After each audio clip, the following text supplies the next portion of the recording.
guys, kali ini kita akan memanjakan diri dengan menyelusuri lorong-lorong bersejarah yang ada di kota Yogyakarta.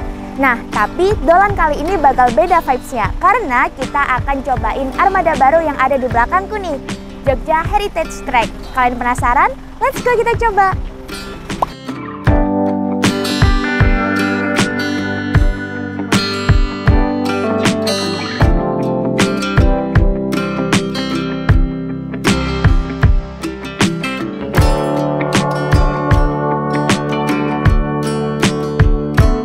Dalam rangka mempromosikan wisata kota Jogja, Dinas Kebudayaan Daerah Istimewa Yogyakarta melalui Balai Pengelolaan Kawasan Sumbu Filosofis menyediakan transportasi secara gratis nih.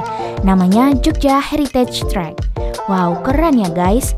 Pertama, kita bakal diarahin ke JTTC untuk titik kumpul nih guys.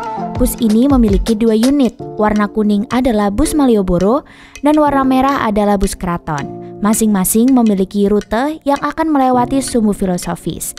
Desain interiornya pun nggak kalah menarik, apalagi kacanya, kayak lagi ada di kereta panoramik kan guys?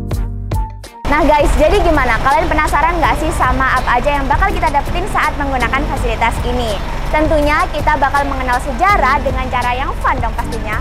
Katanya kali ini kita bakal melewati warisan budaya dunia menurut UNESCO. Mending kita langsung cari tahu aja yuk!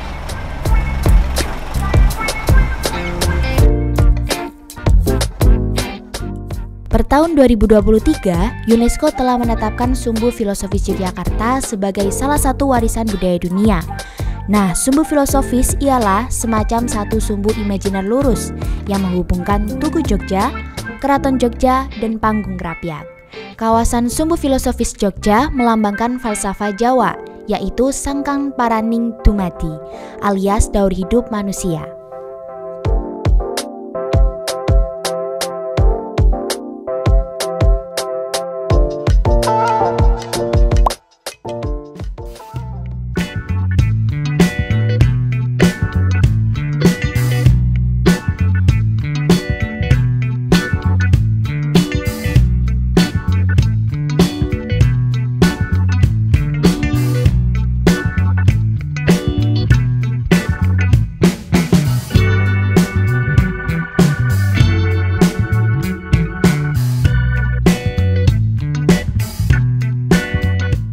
Setelah banyak mengetahui tentang Sumbu Filosofis, aku makin penasaran nih, apa sih hubungannya Sumbu Filosofis dengan daur hidup manusia? Mungkin kita langsung aja dengar penjelasan dari edukatornya yuk.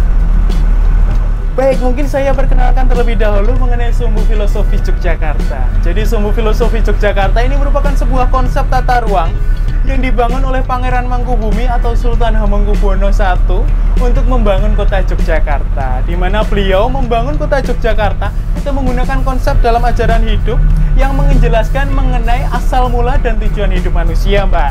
Mungkin saya jelaskan satu persatu ya. Jadi beliau atau Sultan Hamengkubuwono I ini membangun kota Yogyakarta dari Tugu Yogyakarta, Keraton dan juga Panggung Krapyak ini terhubung menjadi satu garis lurus, Mbak. Kemudian menjelaskan mengenai daur hidup manusia, yaitu konsep Sangkan Paraning Dumadi. Dimana mungkin sangkan ini artinya asal, paran ini artinya tujuan, dan dumadi ini artinya kehidupan. Jadi dari Sumbu Filosofis ini kita akan mempelajari mengenai asal mula dan tujuan hidup manusia. Nah, ini dibagi menjadi dari dua sudut pandang, Mbak, yaitu dari Tugu Yogyakarta menuju ke Keraton Yogyakarta. Ini menjelaskan mengenai Paraning Dumadi atau tujuan hidup manusia.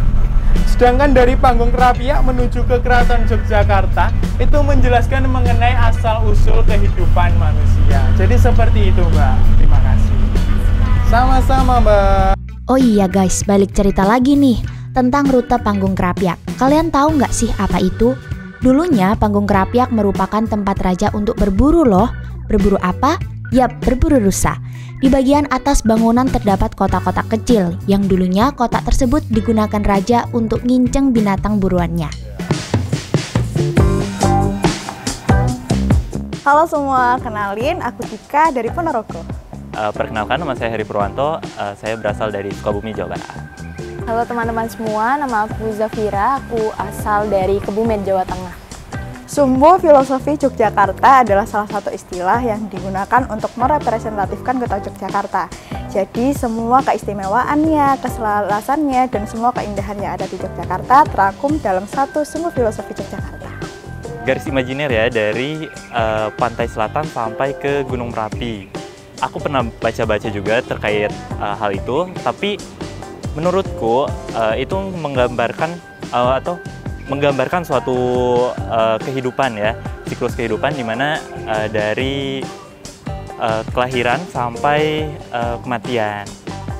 Satu yang paling aku ingat adalah Tugu Golok Gilik yang ada di dekat Tugu Yogyakarta. Tapi kalau secara keseluruhan aku melihatnya itu sebagai landasan atau ya kita bilang sebagai fondasi lah dari tradisi, kearifan lokal dan juga budaya di Jogja, yang mana pada akhirnya membuat Jogja itu istimewa sebagaimana namanya.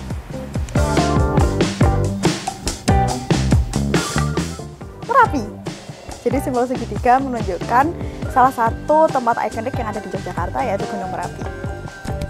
Gerakan tangan ini sama ini. Karena itu menurut saya, kenapa pilih emoji itu? Karena menurut saya Sumbu Filosofi Yogyakarta ini sebuah cerminan dari kearifan lokal Yogyakarta, di mana itu menumbuhkan rasa cinta masyarakatnya terhadap budaya Yogyakarta.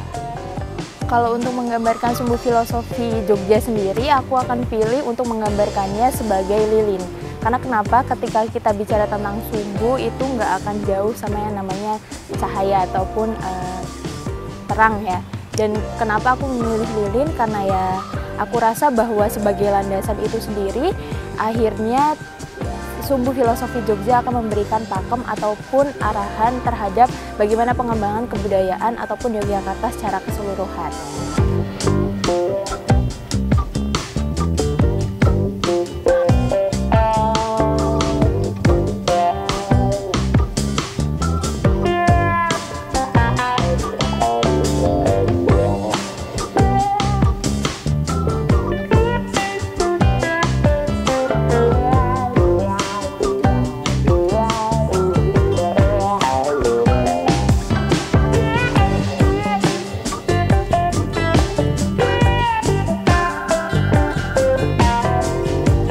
Nah, jadi gimana guys? Setelah mendengar cerita di setiap sudut kota Jogja, rasanya aku pengen banget nih mampir di setiap sudutnya. Bukan hanya pengalaman seru, namun banyak banget ilmu yang bisa kita dapatkan. Habis ini enaknya kemana lagi ya guys? Jangan lupa buat saksikan terus. Aku Yuniar and see you guys!